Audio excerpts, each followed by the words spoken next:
All right, this is Aerospace Engineering Truss Reaction Forces Homework Debriefing. A month late, perhaps. So here is the original homework assignment, and after an example, your task was to develop the reaction forces for each of the problems provided. We have here 100. We're going to presume that the units are newtons for force and meters for distance. A 100 Newton load being applied 2 meters to the right of the vertex A. The roller is at B. The load's being applied at vertex C. And the question is, what are the reaction forces in this problem? I would prefer to calculate the moments about point A, or for that matter, around point B, and null them out. So about point A, the force is 100 newtons. I'm going to slide it along its line of action until it is perpendicular to the distance from A to the point of application of the force. In this case, that perpendicular distance is 2 meters. The direction from R to F is negative 90 degrees. The sine of negative 90 degrees is negative 1. So the moment about point A of load 100 newtons is negative 200 Newton meters. Negative 200 Newton meters. To cancel that, the reaction force through B has to be positive 200 Newton meters. The distance from A to B is 1, 2, 3, 4, 5, 6, 7, 8 meters. 200 divided by 4 would be 50. 200 divided by 8 would be 25. So the reaction force at point B in the vertical direction is positive 25 newtons. The sum of all the forces in a vertical direction have to add up to 0. If I have 100 newtons going down and 25 newtons going up over here, then I must have a reaction force at A in the y direction of 75 newtons going in the upward direction at point A.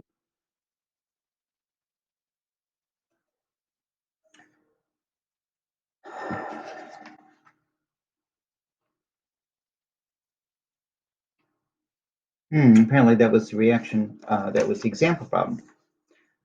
Okay. Yikes. Moving on to the first problem that was actually assigned. It says I have point A, I'll choose it to be here again, point B at the roller, point C at the vertex. I have a load of 200 newtons going down and 100 newtons going to the right. So you have two moments that you have to compensate for, not just one. One of the moments consists of 1, 2, 3, 4, 5, 6, 7 meters times negative 100 newtons is negative 700 Newton meters about point A. The second load consists of a load of 200 newtons at a distance of 1 meter when it's perpendicular along R from point A. So that's an additional, by the way, clockwise or negative 200 Newton meters. Therefore, the total moment about point A is negative 900 Newton meters. And that can only be canceled by a reaction force going upward through point B. The distance from A to B is 1, 2, 3, 4, 5, 6, 7, 8, 9, 10 meters. Positive 900 Newton meters divided by 10 means the upward reaction force at B is 90 newtons. Okay, great. Now, of course, there has to be 100 newtons to the left at point A to cancel the 100 newtons to the right at point A. And I'm seeing that this printout already has values listed. So here's the 90 newtons. That's where it came from. This 100 newtons cancels that 100 newtons. That's where it came from. The total of the forces in the vertical direction have to add up to 0. So 200 newtons down is canceled by 90 newtons up plus another 110 newtons upwards in the vertical direction. Moving on to homework problem number 2. The load was 100 newtons. The distance was 1, 2, 3, 4, 5 meters to the right of what we'll call point A. The roller, I'll call that point B. I don't need a letter for this one, so I'll just refer to the top vertex as point C. 100 times 5 times negative 1 means the moment is negative 500 Newton meters about point A caused by the 100 Newton load. That can only be canceled by a reaction force at B. Well, 5, 6, 7, 8, 9, 10. So the distance R is twice the value from A to B as it is from A to the line of action for the load. Therefore, the applied force, the reaction force at B, is only half the load of A, and that's why apparently I printed off some answer key from some student, and it says correctly that the reaction force in the vertical direction at point B is 50 newtons.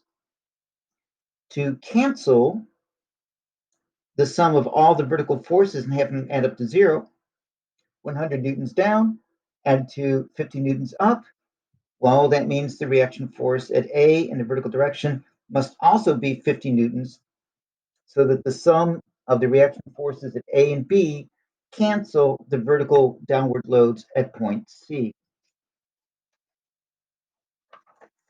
This next problem, number 3, certainly looks scary. And if you had to calculate the reaction forces, the tension and compression for each member inside the structure, that would keep you very busy for a very long time. Although I do want to point out it can be done. As usual, the sum of all the forces at any point, at any joint, has to add up to 0. All the moments about any axis of rotation have to add up to 0. So it can be done. But the relevant part for this problem is only the reaction forces. We have a load of 100 newtons applied vertically. At this point, a load of 200 newtons applied horizontally. At that point, together, they both create a clockwise or negative total moment. For the first one, it is 1, 2, 3 meters times 100 newtons in the negative or clockwise direction. So that is negative 300 Newton meters. For the 200 Newton applied force, it is a vertical distance of 5 meters and a load of 200 newtons. So that is an additional 1,000 Newton meters of clockwise moment. The total moment about point A is negative 1,300 Newton meters. The only way to cancel that is by having a vertical upward reaction force through point B. The distance from A to B is 1, 2, 3, 4, 5, 6, 7, 8 meters. So if I take my calculator and divide 1,300 by 8, beep, beep, beep, indeed, I do end up with 162.5, which is what someone wrote here on their homework, which is apparently what I actually printed out by accident. So the reaction force through roller B is up 163 newtons. The total load has to add up to 100 newtons in the upward direction. Here I have 162 newtons up. Here I have 100 newtons down. So to make this add up to 0, A has to actually be pulling downward. This is the head of an arrow pointing downward. Has to be downward. The reaction force at way A in the vertical direction is negative 62.5 newtons. That lets the vertical forces add up to 0. In the horizontal direction, of course, we have 200 newtons to the right, so we need a reaction force in the x direction at point A of 200 newtons to the left, and that's what this arrow is signifying. For problem 4, this one looks scarier than the last one. And by the way, let me back up and say, we can analyze this knowing that if this is the vertical component of all the forces acting at point B, and A Normally this has a letter, so I didn't bother putting letters on these other points. But this horizontal segment has no vertical component, and therefore this member must be pushing downward on point B with a vertical component of 162.5 newtons. So therefore, you can already say this one is under compression. It's pushing these 2 points apart. So you can chip away on this and maybe not focus on doing each vertex completely, but figuring out, okay, I now have solved for this hypotenuse, and by a ratio of 2 to 1, that allows me to solve for this horizontal leg. Now that I've solved for this horizontal leg, I can solve for this horizontal leg. So you're building up your understanding a little piece at a time as you look at this overall total puzzle and say, oh, I can figure out what's going on at this vertex, or maybe just this one, or maybe just this one. See, starting with this one is hard because you've got two diagonals along with this horizontal component. So I can say, all right, well, maybe this horizontal component is the full 200 newtons, but maybe not. Maybe this one is pushing and that one is pulling, and this one is doing something else. It's the combination of the three of these that add up to 200 newtons to the right. It's the combination of the three of these that add up to 62.5 newtons up. So overall, it's pulling it up. So this is a terrible place to start. This is a better place to start, less terrible for sure. So you could solve for this member, that member. Then you can figure out this member. If this one is pushing them apart, then this one would be pulling them together, or it would be neutral. Since there's nothing that opposes this one might actually be neutral, just because if it were pulling this up, then this joint would rise. So this one is most likely an unnecessary member in terms of calculating compressions and tensions. Meaning, if I remove it, the analysis software would be happy saying, glad you got rid of that thing that doesn't do anything. All right, back to the next homework problem. It was not your task to go calculate the member compressions and tensions inside each one of these truss structures. Instead, the homework assignment was merely to calculate the reaction forces at the 2 points of contact between the truss and the ground. There is a fixed point at the left, I'll call that A. There's a roller on the right, I'll call that B. And I have multiple loads being applied here. I've got 3 different loads being applied at 3 different locations. I need to calculate the moment for each one of the 3. And I've been always choosing to do it around point A, but you can choose to do it about any point that you want, even not at a joint. You could say, oh, I'm going to choose this right here in the middle of my drawing to be my axis of rotation. You may do so.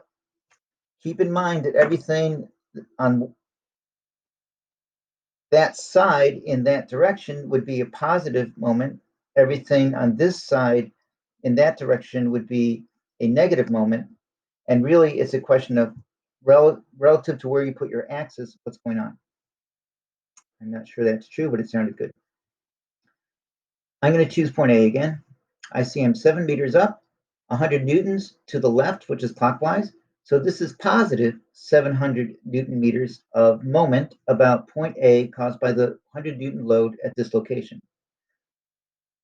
Partially canceling that, or maybe overwhelming it, there's a load of 300 newtons being applied at 1, 2, 3 meters above point A after you slide the force backwards along its line of action.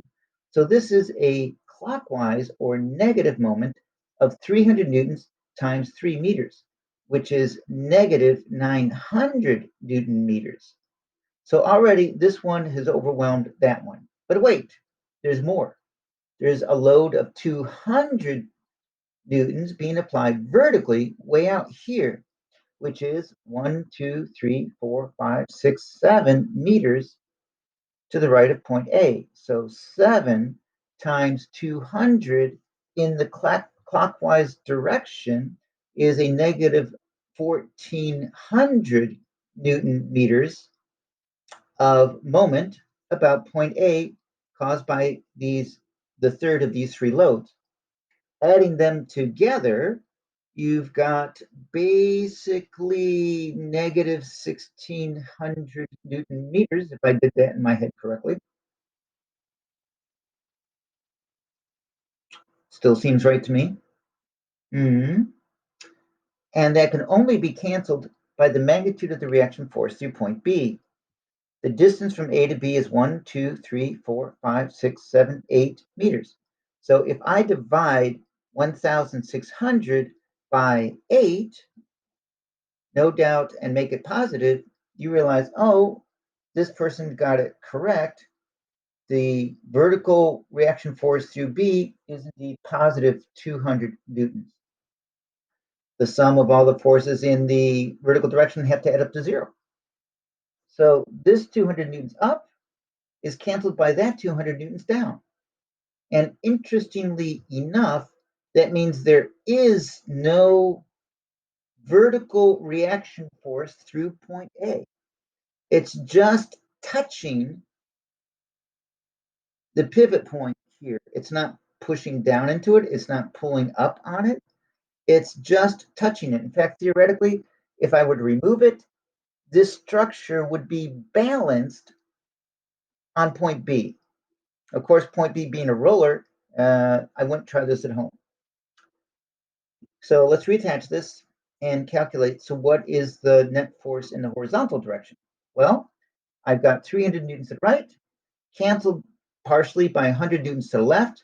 So overall, this is 200 newtons to the right. So the reaction force in the horizontal direction through point A must be 200 newtons to the left.